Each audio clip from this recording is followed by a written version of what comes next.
Por que a idade dos ministros do Supremo Tribunal Federal mobiliza tanto os políticos de Brasília? Como essa idade é usada para fortalecer ou enfraquecer governos? Quais os discursos que emergem desse debate? O que mudou e o que os parlamentares querem mudar a respeito do tema? Eu sou o Conrado Corsaletti e este aqui é o Durma Com Essa, o podcast de notícias do Nexo.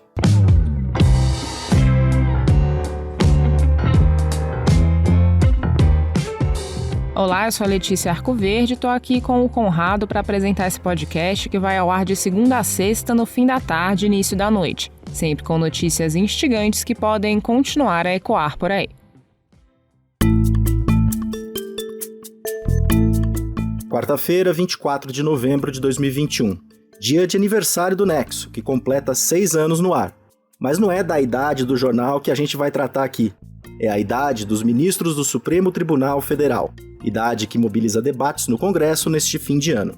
A Comissão de Constituição e Justiça da Câmara aprovou na terça-feira uma proposta de emenda à Constituição, uma PEC, que reduz a idade de aposentadoria compulsória dos ministros da mais alta corte do país. Em vez de se aposentar obrigatoriamente aos 75 anos, como é hoje, a proposta baixa essa idade para 70 anos. A aprovação na Comissão de Constituição e Justiça, a CCJ, serve apenas para dizer, ok, a proposta não tem nada de inconstitucional. Para que passe de fato a valer, tem um caminho grande. Tem que passar por uma comissão especial, tem que passar pelo plenário da Câmara em 2 votações e depois tem que passar pelo mesmo processo no Senado. Por que a idade de aposentadoria dos ministros do Supremo importa? Se a idade for reduzida, ministros se aposentam mais cedo. E o presidente da República tem chances de indicar mais nomes ao tribunal durante o seu mandato. O Jair Bolsonaro já indicou 2 nomes para o Supremo. O Celso de Mello se aposentou aos 75 anos em 2020 e o Bolsonaro indicou no seu lugar o Cássio Nunes Marques. Já agora, em 2021, o Marco Aurélio Mello também se aposentou, aos 75 anos, e o Bolsonaro indicou o André Mendonça para a vaga.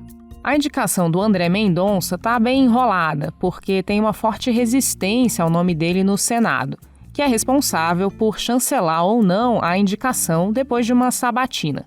A indicação foi feita em julho pelo presidente e está até hoje sem ser analisada pelos senadores. A mais recente previsão é que ele seja sabatinado na semana que vem, para depois ser aprovado ou não em plenário. O quadro atual é esse. Pela regra das aposentadorias compulsórias aos 75 anos, o Bolsonaro indica 2 ministros e acabou. O próximo presidente eleito, com mandato de 2023 a 2026, teria mais 2 indicações, levando em conta a atual idade dos ministros. A PEC que passou na CCJ da Câmara, se avançar e for aprovada como está, valendo para os atuais integrantes do Supremo, dá ao Bolsonaro a chance de indicar mais 2 ministros do tribunal, aumentando para 4 os seus escolhidos até o fim do mandato, que acaba agora no fim de 2022. Já o presidente que assumir o próximo mandato vai poder indicar não apenas 2 ministros, que se aposentariam aos 75 anos, mas 3 ministros que vão completar 70 anos até o fim de 2026. Vamos imaginar o cenário de o Bolsonaro reeleito. Com isso, ele poderia indicar 4 ministros no primeiro mandato, mais 3 ministros no segundo mandato. Teria então indicado 7 dos 11 ministros que integram a corte, maioria folgada. E para o Bolsonaro, isso tem uma importância declarada. Ele quer mudar o perfil dos integrantes do Supremo, quer deixar o tribunal mais conservador. Então a PEC vai ao encontro dos seus interesses políticos. A oposição chama a PEC de PEC da vingança, dizendo que é um modo de Bolsonaro mudar tudo num Supremo que vem dando trabalho a ele. Um Supremo que conduz vários inquéritos contra o presidente e contra bolsonaristas. Um Supremo que foi alvo de ameaças abertas de Bolsonaro, ameaças de não cumprimento de ordens judiciais, ameaças de ruptura da ordem democrática. Um Supremo que recentemente barrou o orçamento secreto, que abastecia as bases eleitorais de aliados do governo no Congresso por meio das emendas do relator. Autora do projeto e presidente da CCJ da Câmara, a deputada bolsonarista Bia Kicis, do PSL do Distrito Federal, evita dizer que a PEC tem propósitos políticos. Ela, que também é alvo do inquérito do Supremo, afirma que está até disposta a mudar o texto durante a tramitação da proposta, incluindo um dispositivo para que quem está atualmente no tribunal não seja atingido pela mudança. A justificativa oficial da Bia Kicis para aprovação da PEC é esta aqui, que ela deu numa entrevista essa semana ao José Luiz da Atena, na Bandeirantes. O que aconteceu quando lá atrás, em 2015, se elevou para 75 anos a idade da aposentadoria, isso gerou um efeito cascata nos tribunais de contas, tribunais de justiça. Então, hoje, um juiz, para você ter uma ideia, ele fica mais de 20 anos julgando no primeiro grau e não consegue ser promovido, porque ninguém se aposenta mais. Os desembargadores não se aposentam antes dos 75, os ministros. Então, há um clamor por parte dos servidores públicos, das associações, para que retorne aos 70 anos, para que possa oxigenar novamente as carreiras. Além disso, é claro, isso faria uma... A regra de que um ministro de tribunal superior tem que se aposentar obrigatoriamente aos 75 anos está em vigor desde 2015. Antes daquele ano, os ministros se aposentavam aos 70 anos. Então, por que a regra foi mudada lá atrás? Mais uma vez, os interesses políticos circunstanciais se impuseram. Em 2015, o PT estava iniciando seu 4º mandato consecutivo na presidência da República. Tinham sido 8 anos com o Luiz Inácio Lula da Silva no comando do país e 4 anos com a Dilma Rousseff. E ela teria ali, em teoria, mais 4 anos pela frente. Como os petistas estavam há muito tempo no poder, eles foram indicando os ministros para as vagas de quem se aposentava aos 70 anos. Se a regra permanecesse a mesma, as aposentadorias compulsórias levariam ao seguinte quadro. Se a Dilma terminasse o mandato até o fim de 2018, 10 dos 11 ministros do Supremo teriam sido indicados por governos do PT. E em 2015, o quadro político era tenso no Brasil. Existia uma mobilização para tirar o PT do governo. A Lava Jato avançava ao revelar escândalos de corrupção na Petrobras. A economia já estava em recessão. A Dilma tentava emplacar um ajuste fiscal que ia totalmente contra aquilo que ela tinha prometido na campanha eleitoral. O PSDB, derrotado no segundo turno do ano anterior, levantava suspeitas infundadas de fraude nas urnas. Era pressão para todo lado. Foi nesse contexto que o ministro do Supremo Gilmar Mendes, indicado pelo ex-presidente Fernando Henrique Cardoso, do PSDB, levantou a bandeira da mudança da idade da aposentadoria compulsória, não mais aos 70 anos e sim aos 75 anos. Aumentando a idade de aposentadoria, Dilma teria menos indicações para fazer. Daí surgiu a chamada PEC da Bengala, que foi encampada pelo então presidente da Câmara, Eduardo Cunha, do MDB do Rio, que era desafeto da presidente. Numa entrevista meses atrás ao canal do YouTube Fora da Política Não Há Salvação, o cientista político Fernando Limonge classificou a PEC da Bengala como um golpe. Um golpe que reforçou o ambiente de degradação política no Brasil. Ouça aqui o raciocínio dele, que foca na figura do ministro Gilmar Mendes. Ele é que inventa o negócio que põe em pauta que o Supremo se tornaria um Supremo chavista, porque no final do segundo governo Dilma, você teria apenas ele como remanescente de indicações que não do PT.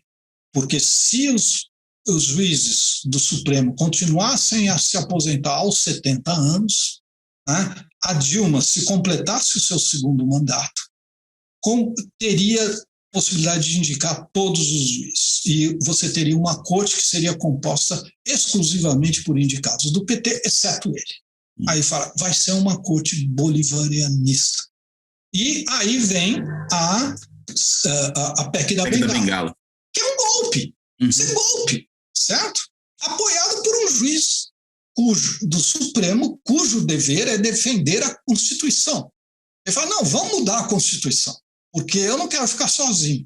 Da onde que havia qualquer sinal de bolivarianismo na corte do PT?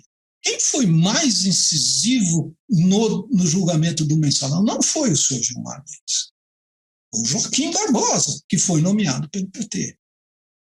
Então, aliás, o que se pode dizer do PT é que o PT é muito ruim de nomear juiz para o Supremo. Muito pior do que o Fernando Henrique. O Fernando Henrique nomeou 2 cães de guarda, Gilmar Mendes e Jobim, que cumpriram a função à risca, defender o governo contra qualquer coisa. E o fizeram com galhardia, digamos assim. Aí o cientista político Fernando Limonge, avaliando não apenas a questão da ampliação da idade da aposentadoria compulsória dos ministros do Supremo, mas também comentando como esses ministros atuam em relação a quem os coloca lá na corte. Ele observa que tem ministro que acaba defendendo os interesses do presidente que colocou ele lá, usando aí a expressão cão de guarda. E tem ministro que não faz isso. No tempo em que ficou no comando do país, o PT indicou ministros para ocupar 7 das 11 vagas do Supremo, uma maioria folgada para que eles atuassem como cães de guarda do Lula e da Dilma. Mas como Limonge observou, isso não aconteceu. Não só no julgamento do Mensalão, que levou à prisão a cúpula do PT, mas também em outros episódios. O Supremo, com maioria petista, chancelou o impeachment da Dilma em 2016, aprovado pelo Congresso. 2 anos depois, em 2018, o Supremo negou um habeas corpus do Lula e o ex-presidente foi mandado para a cadeia pela Lava Jato. O Eduardo Cunha, já depois de deixar a presidência da Câmara, deu uma entrevista para o site O Antagonista, em que ele defendeu a aprovação da PEC da Bengala. O repórter perguntou para ele se ele se arrependia da ampliação da idade de aposentadoria no Supremo para 75 anos. Não lamento não, porque você imagina o PT tendo a condições de nomear mais 5 ministros do Supremo naquele mandato, que é o que ia acontecer. Nós estamos falando no momento que a Dilma não tinha sido embichada, ela já tinha a vaga do Joaquim Barbosa, que ela estava nomeando o Fachin, e teriam 5 vagas para nomear, que iam terminar até aquele período. Uma que acabou... No caso do Bolsonaro, o ministro indicado por ele, que já está no Supremo, o Cássio Nunes Marques, tem defendido posições que vão na linha do governo do presidente. O André Mendonça, que espera a aprovação do Senado, é considerado ainda mais alinhado ao bolsonarismo. Ele foi indicado, inclusive, para agradar a uma base de apoio do Bolsonaro, que é a base evangélica. O presidente foi claro ao dizer que queria um ministro terrivelmente evangélico no Supremo, que é o caso do André. Você pode se perguntar sobre a validade desse modelo em que o presidente da República é responsável por indicar os integrantes da mais alta corte do país com posterior aprovação do Senado. Existem vários modelos na praça. Um é estipular mandatos fixos, com limitação temporal da permanência de alguém no tribunal, independentemente da idade. Outra alternativa seria incluir outros órgãos e entidades no processo de indicação e aprovação de um ministro, como no modelo em que o presidente escolhe a partir de uma lista definida por tribunais e pela OAB, a Ordem dos Advogados do Brasil. O Brasil adota um modelo semelhante ao dos Estados Unidos para a composição da Corte Constitucional. Uma diferença é que os ministros da Suprema Corte Americana não se submetem à aposentadoria compulsória por idade. Eles podem permanecer no cargo até o fim da vida. A gente tem vantagens e desvantagens nesse modelo brasileiro. Entre as vantagens está o fato de que não se trata apenas da vontade do presidente, tem também que passar pelo Senado. E tem ainda a questão de o ministro poder ficar lá, se aposentando apenas compulsoriamente a partir de determinada idade. Isso dá uma estabilidade aos ministros, abrindo espaço para que eles atuem de forma independente, pelo menos em teoria. Entre as desvantagens está a questão do cão de guarda, que você ouviu no comentário do Limonge. Todo esse debate que a gente está falando aqui está girando em torno da idade de aposentadoria. Mas tem outra PEC, que também foi aprovada agora na CCJ da Câmara, que tem a ver com idade, mas não com a idade máxima de permanência no tribunal, e sim com a idade para que alguém entre na corte. Atualmente, a Constituição exige que, para entrar no Supremo, um nomeado tenha mais de 35 anos e menos de 65 anos. Essa outra PEC, de autoria do deputado Cacá Leão, do PP, o Progressistas, da Bahia, aumenta a idade máxima do nomeado de 65 para 70 anos. Dá para ver, então, que as duas PECs em debate na Câmara são conflitantes. Uma quer 70 anos de idade para um ministro sair do Supremo. Outra quer até 70 anos de idade para um ministro entrar no Supremo. Então, ou é uma ou é outra que avança. Segundo o presidente da Câmara dos Deputados, o Arthur Lira, do PP, Progressistas de Alagoas, a PEC da Bia Kicis, que abre a possibilidade do Bolsonaro indicar mais ministros ao Supremo, não vai ser colocada em votação no plenário. Já a PEC do Cacá Leão tem mais chances. Vamos acompanhar então como fica esse estique-puxa etário que influencia diretamente no perfil da mais alta corte brasileira.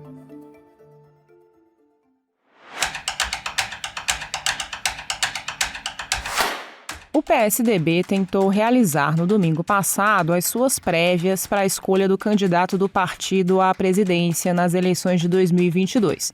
e deu tudo errado. O aplicativo de celular por onde os aptos a votar escolheriam entre João Dória, Eduardo Leite ou Arthur Virgílio não funcionou e a conclusão da votação ficou para o próximo domingo. O César Galione escreveu sobre esse bug tecnológico, para além de todo o bug político que a prévia vem causando no PSDB. César, qual foi a falha que prejudicou o aplicativo das prévias tucanas? No domingo, dia 21 de novembro, só 8% dos eleitores das primárias do PSDB conseguiram acessar o aplicativo que seria usado na votação. Houve um congestionamento no sistema que não permitia que os filiados entrassem na sala virtual de votação. Alguns nomes importantes do partido foram afetados, como o ex-presidente Fernando Henrique Cardoso e o ex-governador de São Paulo, Geraldo Alckmin. A causa do problema ainda é incerta. Segundo o jornal Folha de São Paulo, o problema ocorreu porque a Fundação de Apoio à Universidade do Rio Grande do Sul, que desenvolveu o aplicativo, não tinha comprado licenças de uso suficiente do sistema de reconhecimento facial que validava a identidade do usuário. A fundação nega e diz que ainda está investigando a raiz das falhas. Nessa quarta, dia 24 de novembro, o Tribunal Superior Eleitoral deu 10 dias para o PSDB explicar o problema formalmente. E César, quais são as perspectivas para que essa prévia acabe e os votos possam ser computados? A expectativa era de que a votação das prévias fosse retomada na quinta-feira, dia 25 de novembro, com um novo sistema, feito pela empresa brasiliense Relatasoft, que desenvolve aplicativos de votação para sindicatos. No entanto, o sistema da Relatasoft não foi aprovado nos testes de estabilidade e segurança do partido, que voltou a estaca zero na busca por uma nova solução para as primárias. Esse texto do César você pode ler em nexojornal.com.br.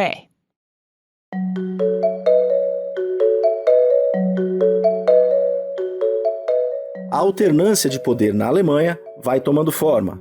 Quem fala sobre o tema com a gente é o repórter especial João Paulo Charlot. Olá, ouvinte. Olá, amigos do Durma com Essa. Depois de 16 anos ininterruptos de governo de Angela Merkel, a Alemanha parece que tem aí um novo chanceler. O nome dele é Olaf Scholz. Na verdade, todo mundo já meio que esperava a nomeação do Scholz como novo chanceler porque o partido dele, que é o social-democrata SPD, tinha sido o mais votado lá na eleição de setembro. O problema é que essa sigla do Scholz não conseguiu maioria absoluta na época e por isso passou os últimos 2 meses propondo casamento a outras legendas que foram menos votadas. O acordo finalmente foi alcançado nessa quarta-feira e aí o Scholz anunciou em Berlim que vai governar com uma tríplice aliança formada por sociais-democratas, por liberais e por verdes. O anúncio teve áreas de coisa oficial, mas a formalização mesmo só vai acontecer em 6 de dezembro, lá no parlamento alemão. Até lá, a Merkel tem um finalzinho de cargo para se despedir de um período em que ela se tornou uma das mulheres mais influentes, respeitadas e poderosas da política contemporânea. Enquanto a Merkel se despede, o Scholz põe a mão na massa. A aliança com os verdes fez com que ele assumisse uma porção de compromissos arrojados nessa área ambiental. A maioria dos compromissos tem a ver com prazos mais curtos para substituir os combustíveis fósseis e para extinguir os carros que não sejam movidos a energia elétrica no país. Os aliados verdes vão então tocar adiante essa parte. Enquanto isso, os liberais pegaram os ministérios do núcleo duro, do que o pessoal chama de hard power do governo, que inclui aí os ministérios da Defesa e do Interior, além das Finanças e da Saúde, uma pasta que se tornou bem estratégica durante a pandemia. Em se tratando da Alemanha, não convém esperar a mudança muito radical. O Scholz, afinal, foi ministro de Merkel e o partido dele fazia parte da coligação governista até ontem. A reacomodação é histórica porque marca o fim da era Merkel, mas na prática pouca coisa deve mudar na postura economicamente austera, ambientalmente responsável e militarmente prudente de uma Alemanha que todos nós já conhecemos.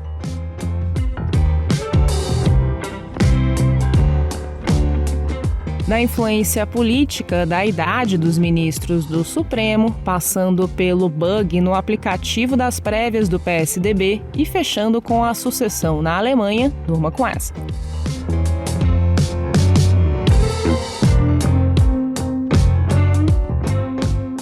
Com roteiro de Conrado Corsaletti, produção de Letícia Arcoverde, participações de César Galione e João Paulo Charlot e edição de áudio de Roberto Soares, termina aqui mais um Durma com Essa. Amanhã a gente está de volta. Até!